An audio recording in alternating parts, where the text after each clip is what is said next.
देखिए दोस्तों, 12 नवंबर को ऐसी कौन सी चीज हुई थी जिसके कारण है ना उत्तरकाशी की जो टनल जिसके अंदर काम चल रहा था वो टनल अंदर से धंस गई, जिसके कारण है ना 41 मजदूर उस टनल के अंदर फंस गए। तो इसके पीछे है ना सबसे बड़ी दो वजह है जो कि वीडियो के अंदर मैं आगे आपको बता दूंगा। लेकिन सबसे इंपॉर्टेंट बात, उस टनल के अंदर है ना उन्हें खाना कैसे पहुंचाया गया था, और इससे भी सबसे इंपॉर्टेंट बात, वो जो टनल थे उसे क्लियर करने के लिए 17 दिन यानी कि इतना जो टाइम लगा था वो क्यों लगा था और किस लिए लगा था वो समझते हैं इस वीडियो के अंदर पूरी डिटेल्स में एकदम आसान तरीके से। तो फिर बात करते हैं एग्जैक्टली क्या हुआ। देखिए दोस्तों, सबसे पहले आपको समझना पड़ेगा ये जो टनल है उस टनल का एग्जैक्ट लोकेशन क्या है, और ये जो टनल है वो टनल क्यों बनाई जा रही थी। ये जो टनल है उत्तराखंड के अंदर उत्तरकाशी करके डिस्ट्रिक्ट है, और डिस्ट्रिक्ट के अंदर है ना उस डिस्ट्रिक्ट के अंदर है ना सिलवारा करके एक गाँव है, उस सिलवारा गाँव से है ना वो टनल धंधलगांव तक जाने वाली थी, यानी कि लगभग है ना दो गांव के बीच बनने वाली टनल थी। अब सबसे इंपॉर्टेंट बात है बनाई क्यों जा रही थी, आपको ये समझना पड़ेगा। देखिए हमारे हिंदू धर्म के अंदर है ना हर दूसरा व्यक्ति चार धाम की यात्रा करता है, और चार धाम की यात्रा करना काफी शुभ माना जाता है हमारे धर्म के अंदर। और ये जो चार धाम की यात्रा है ना जो कि बर्फीली एरिया है ना, वहां पर जो देवस्थान है जैसे केदारनाथ बद्रीनाथ, वहां पर जाने के लिए ये जो बर्फीले रास्ते है ना काफी डिफिकल्ट है। तो फिर इस डिफिकल्ट रास्ते को है ना आसान बनाने के लिए टनल बनाई जा रही थी। अब तो फिर अभी देखिए ये जो टनल है, ये टनल बनने से पहले है ना धंधलगांव से है ना सिलवारा तक जाने का जो डिस्टेंस है लगभग 27 किलोमीटर के आसपास का है। तो फिर इतना डिस्टेंस क्रॉस करने के लिए अभी के टाइम के अंदर है ना घंटों का, लगभग 2 घंटे से भी ज्यादा का टाइम लगता है। कभी कभी तो बर्फीली मौसम के अंदर है ना, यानी खराब जब मौसम होता है ना तब तो ये टाइम काफी ज्यादा लगता है। तो फिर है ना इतना डिस्टेंस क्रॉस करने के लिए जब घंटों लग सकते हैं, तो फिर ये जो टनल है वो टनल है आपकी यात्रा को है ना घंटों से लगभग कुछ मिनटों के अंदर इस पार से उस पार पहुंचा सकती थी। और ऐसे है ना बहुत सारे टनल बनाए जा रहे थे। तो सबसे इंपॉर्टेंट बात है ना 12 नवंबर यानी कि 12 नवंबर को है ना दिवाली थी। दिवाली के दिन है ना, देखिए आप दिवाली के दिन कौन काम करता है, तो फिर है ना उन मजदूरों को है ना दिवाली के टाइम के अंदर भी छुट्टियां नहीं मिली थी, और वो जो लोग थे वो दिवाली के दिन वहां पर है ना मजदूरी कर रहे थे। तो फिर वो जो मजदूर थे 41 मजदूर, वो है ना अपनी नाइट शिफ्ट कंप्लीट करके वापस जा रहे थे, तभी हादसा हुआ था। सुबह 5:30 बजे ये जो मलबा है ऊपर से निकल के अंदर नीचे धस गया। तो दिवाली के अंदर तो ऑब्वियसली छुट्टियां, हर कोई छुट्टी लेना चाहता है दिवाली के अंदर, और उन सारे मजदूरों को है ना फैमिलीज है ना, सारे मजदूरों की फैमिली उस टाइम के अंदर दिवाली मना रही थी। और देखिए दिवाली के दिन उनके फैमिली को क्या कुछ नहीं करना देखना पड़ा, क्योंकि देखिए बहुत सारे फैमिली के मेंबर्स है ना उस टनल के अंदर फंस गए। तो फिर वो दिवाली कैसे मना सकते हैं, क्योंकि उनका जो मेंबर अंदर फंसा है टनल के अंदर, उन्हें ये भी पता नहीं कि वो जिंदा है या मर गया, क्योंकि उस टाइम के अंदर कोई अपडेट नहीं थी उस दिन। क्योंकि वो जो टनल है जब अंदर से धस गई थी ना, उनसे कॉन्टैक्ट करना काफी नामुमकिन सा बन गया था, और बहुत देर बाद उनसे कॉन्टैक्ट कर पाए थे वो जो लोग थे। और बाद में है ना वो जो एक ड्रिल पाइप है ना, वो ड्रिल पाइप से वो एक कनेक्शन उनके पास पहुंचाए थे, जिसके कारण है ना उनके पास खाना पहुंच सके, ऑक्सीजन पहुंच सके और पीने लायक पानी पहुंच सके। तो फिर ये सारी चीजें करवाई गई थी। देखिए इस टनल के अंदर जो हादसा हुआ था ना उसके पीछे है ना 2 सबसे बड़े रीजन है। वो 2 सबसे बड़े जो रीजन है वो क्या है, आपको ये समझने से पहले आपको ये समझना पड़ेगा पहले कि ये जो मेथड है ना वो मेथड क्या है, क्योंकि ये टनल जिस मेथड से बनाया जा रहा था ना वो मेथड इस सारा प्रॉब्लम का जड़ है। यानी कि देखिए टनल जो होता है ना वो 2 मेथड से बनता है, एक ड्रिल एंड ब्लास्ट और दूसरा जो होता है कंप्लीटली ड्रिल। यानी कि देखिए मान के चलिए दीवार है, इस दीवार के अंदर है ना मुझे खिल लगवाना है, तो फिर मैं एक ड्रिल की मशीन लूंगा और इसके अंदर छेद करूंगा।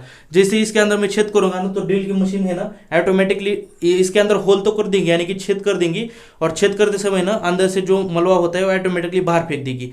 तो फिर है ना ये जो है ना एक मेथड है। तो फिर ऐसा ही सेम मेथड का यूज है ना बड़े टनल बनाने के लिए करती है, लेकिन उसके अंदर काफी टाइम लगता है। इसके अंदर है ना काफी बड़ी बड़ी मशीनरीज होती है जो कि अंदर के पत्थर को काफी एकदम शार्प तरीके से काट देती है, और उसका जो मलबा होता है ऑटोमेटिकली वो मशीन बाहर भेज देती है। उसके अंदर है ना कोई जेसीबी कंटेनर की मदद की जरूरत नहीं लगती। लेकिन जो पहला मेथड है उसके अंदर है ना यानी कि ड्रिल एंड ब्लास्ट, जो कि इस टनल के अंदर वही मेथड का यूज किया जा रहा था, उसके अंदर ना जेसीबी कंटेनर सारी चीजों की जरूरत लगती है, और वहां पर है ना बारूद से ब्लास्ट भी किया जाता है, और वो जो ब्लास्ट के बाद है ना जो मलबा होता है ना वहां से उस जेसीबी की मदद से उस कंटेनर के अंदर भर के बाहर निकाला जाता है। देखिए दोस्तों अब हम समझते हैं इस टनल के अंदर जो हादसा हुआ था ना उसके पीछे सबसे बड़ी 2 वजह क्या है। देखिए आप ये जो आपको टनल दिख रही है ना, इस टनल के अंदर जो आपको 2 लाइन दिख रही है ना, उस 2 लाइन के बीच में है ना यहाँ पर ब्लास्टिंग की जाती थी। और देखिए ये जो ब्लास्ट होता था ना उसका इंपैक्ट सामने गिरता था, ऊपर गिरता था और नीचे भी गिरता था। और देखिए ये जो ब्लास्ट हुआ है ना वो एक गलती से ब्लास्ट है ना ऊपर की साइड हुआ था, और वो जो गलती से ब्लास्ट हुआ था ना ऊपर की साइड, उसका जो इंपैक्ट है ना वो सामने गिरा, नीचे गिरा, लेकिन ऊपर की साइड जो उसका इंपैक्ट गिरा ना उससे है ना उस टनल के अंदर है ना डैमेज पहुंचा।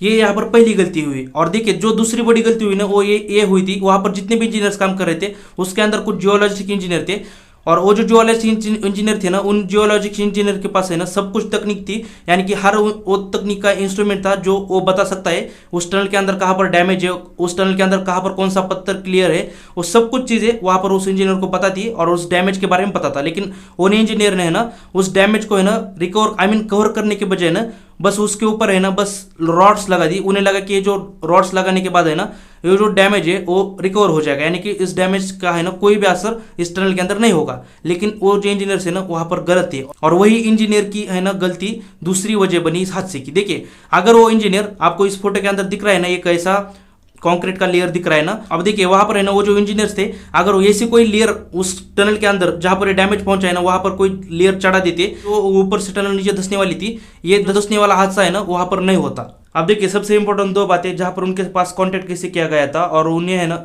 निकलने में इतनी देरी क्यों हो रही थी, यानी कि 17 दिन का टाइम क्यों लगा था। देखिए सबसे पहली बात ना उनके पास है ना कांटेक्ट कैसे किया गया था। देखिए जब ये अंदर से टनल धंस गई थी नीचे, तो फिर है ना एक 24 घंटे के अंदर है ना उनके पास है ना एक पाइप भेजा गया था, पाइप ड्रिल करके। उस पाइप के अंदर से है ना उन्हें खाना पहुंचाया गया था, ऑक्सीजन भी पहुंचाया गया था, पानी भी पीने के लिए पहुंचाया गया था, और सबसे बड़ी बात कनेक्टिविटी, यानी कि बातचीत करने के लिए उनके पास कुछ चीजें भी भेजी गई थी जिससे कि है ना वो कॉन्टैक्ट कर सके बाहर के लोगों के साथ। और सबसे इंपॉर्टेंट बात ना उनके पास अंदर है ना पानी भी था, लेकिन उनका आई मीन वहां पर है ना झरने से बहता हुआ पानी था, जो कि है ना किस फॉर्म में था अभी पता नहीं है। ऑब्वियसली अच्छा भी हो सकता है और गंदा भी हो सकता है, लेकिन है ना जो उन्हें रेगुलर चीजें करनी थी, आई मीन जैसे कि अगर उन्हें नहाना था या फिर कुछ और वो चीजें कर सकते थे। और देखिए उनके पास है ना अंदर लगभग 1 से 1.5 किलोमीटर का एरिया था जहां पर है ना वो वॉक आई मीन रन करते थे, आई मीन चलते घूमते थे, और सारे आई मीन जो भी कुछ एक्सरसाइज जैसी चीजें करनी होती थी वो वहां पर कर सकते थे। और अंदर लाइट भी थी, तो फिर उन्हें है ना ऐसे डरने की कोई बात नहीं थी। लेकिन है ना एक साइकोलॉजी डर है ना, जैसे कि हम बाहर निकल सकते हैं या नहीं, या फिर हमारे साथ कुछ ना हो जाए अंदर, या फिर हम मर ना जाए अंदर, ऐसा उनके साथ डर भी था। लेकिन है ना, जब उनके कांटेक्ट हुआ ना बाहर के लोगों के साथ उनका, तब है ना ये डर काफी हद तक कम हुआ था। और बाहर के लोग बता भी रहे थे कि हम जल्दी से जल्दी आपको है ना वहां से निकालेंगे बाहर, और इतने भी डरने की कोई बात नहीं है, बस है ना थोड़ा सा एरिया अंदर धंस गया है जिसे कि हम है ना साफ करके निकाल सकते हैं। लेकिन है ना प्रॉब्लम ये आ रही थी कि जो ऊपर का एरिया है ना, जितना अगर नीचे निकाला जाए तो ऊपर से है ना उतना ही नीचे मटेरियल आ रहा था, यानी कि ऊपर का जो मटेरियल था ना मिट्टी का वो काफी ज्यादा था। तो फिर है ना सबसे इंपॉर्टेंट बात ये थी कि उन्हें है ना अगर बाहर निकालना था ना, तो फिर है ना ये मटेरियल हटा के तो बिल्कुल नहीं निकाल सकते थे, क्योंकि इसे काफी दिन लगने वाले थे। तो फिर है ना उन्होंने सबसे अच्छा ऑप्शन जो ढूंढा ना, तो वो ये था कि वो एक ड्रिल करके अंदर है ना पाइप डाल के उन्हें बाहर निकालेंगे, ऐसा उन्होंने सोचा था। अब देखिए ये जो मजदूरों को बाहर निकलने के इतना टाइम लग रहा था ना, वो क्यों लग रहा था आप समझिए। देखिए ये जो है ना मेन इसका रीजन है रॉड्स। ये जो रॉड आपको दिख रहे हैं इस तस्वीर के अंदर, वैसे सेम रॉड है ना दूसरी साइड की ओर भी थे, और कुछ जो रॉड है ना वो जमीन के अंदर यानी कि उस मिट्टी के अंदर मलबे के अंदर फंस गए थे। तो फिर है ना शुरू की जो रॉड्स है उस जेसीबी के मदद से ना उन्हें साइड किया गया।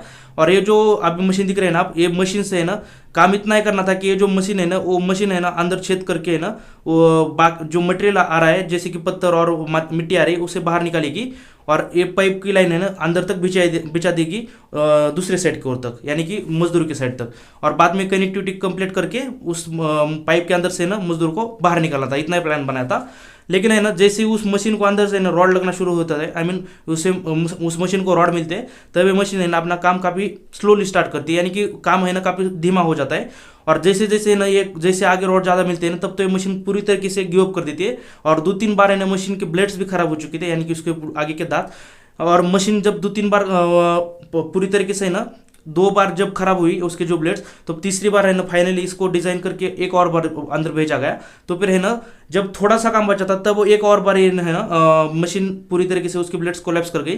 तब इंजीनियर ने डिसाइड किया कि है ना जो परफेक्ट वर्कर्स है जो कि अंदर जाके है ना ये जो रॉड है उन्हें कट कर सकते हैं, वो ऐसे लोगों को है ना हम अंदर भेजेंगे एक वेल्डिंग की मशीन लेके। तो फिर देखिए उतना जो एक पाइप है, देखिए अभी तस्वीर के अंदर का पाइप, इतना जो पाइप है उस पाइप के अंदर है ना बैठना तक पॉसिबल नहीं है ठीक से। तो फिर इतने छोटे से पाइप के अंदर है ना ये जो वर्कर्स है, देखिए इनकी कितनी बड़ी बहादुरी है।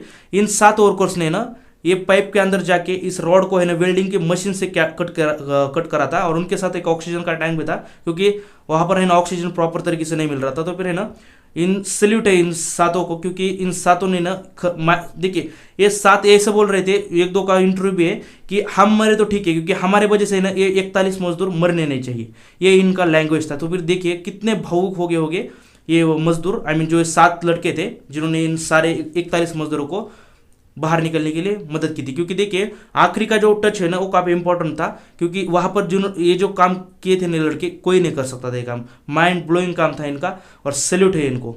और बाद में इन्हीं की मदद से ना इन सारे मजदूरों को बाहर निकाला गया और इसलिए 17 दिन का ये टाइम लगा था। देखिए, और ये जो 41 मजदूर है ना, बाद में तो सारे देश ने इनका सेलिब्रेशन किया, लेकिन ये जो 7 मजदूर है ना, ज्यादातर उनकी किसी ने बात नहीं की, बस कम लोगों ने उनकी बात की।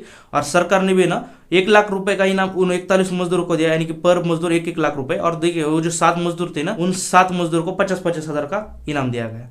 देखिए, जो कुछ भी था यही हुआ था, और आगे ऐसा हादसा ना हो इसके लिए है ना गवर्नमेंट को अभी से कदम उठाने पड़ेंगे और देखना पड़ेगा एग्जैक्टली इसके ऊपर है ना कमेटी बिठा के है ना पूरी जांच होनी चाहिए कि एग्जैक्टली क्या क्या हुआ था। जैसे मैंने आपको बताया ना, लेकिन देखिए वहां पर जो इंटरव्यू हुई थे ना, आई मीन जो वहां पर के कुछ इंजीनियर थे और वर्कर्स थे, उन्होंने ये सारी बातें बताई। जो वहां पर पत्रकार आए थे ऑफिशियली, एक पत्रकार ने इस सारे चीजों के बारे में पुख्ती आई मीन क्लियरली कहा है कि ऐसे ऐसी चीजें हुई थी। एक पत्रकार ने एक इंटरव्यू लिया था इंजीनियर का और वर्कर का, उन्होंने सारी चीजें उनके सामने बोली है।